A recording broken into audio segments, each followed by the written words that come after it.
नमस्कार दोस्तों। आज की कहानी है सच्ची गुरु दक्षिणा।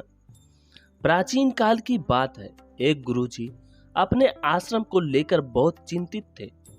वह महसूस कर रहे थे कि उनकी उम्र बढ़ती जा रही है। वह अपना शेष जीवन हिमालय में बिताना चाहते थे। उनको चिंता इस बात को लेकर थी कि उनके बाद आश्रम में उनकी जगह कौन लेगा।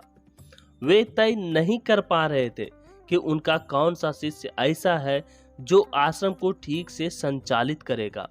आश्रम में दो योग्य शिष्य थे और दोनों ही गुरुजी को प्रिय थे। आखिर उन्हें एक युक्ति सूझी।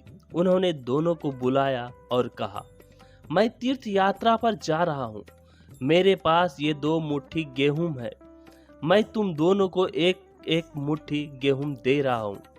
तुम इसे अच्छी तरह संभाल कर रखना और जब मैं वापस आऊं तो यह गेहूं मुझे सुरक्षित लौटा देना। जो शिष्य मुझे अपने हिस्से का गेहूं सुरक्षित वापस कर देगा, मैं उसे ही गुरुकुल का गुरु नियुक्त करूंगा। यह आज्ञा देकर गुरुजी चले गए। एक शिष्य गुरुजी को भगवान मानता था। उसने गुरुजी के दिए हुए एक मुट्ठी गेहूं की पोटली बनाई और उसे पवित्र व सुरक्षित स्थान पर रख दिया। वह हर रोज उस पोटली की पूजा करने लगा। दूसरा शिष्य जो गुरुजी को ज्ञान का देवता मानता था, उसने एक मुट्ठी गेहूं को गुरुकुल के पीछे खेत में बो दिया। कुछ महीनों बाद जब गुरुजी आए तो उन्होंने दोनों से गेहूं वापस मांगा। एक शिष्य ने गुरुजी को गेहूं की पोटली लौटा दी और बताया कि वह रोज इसकी पूजा करता था।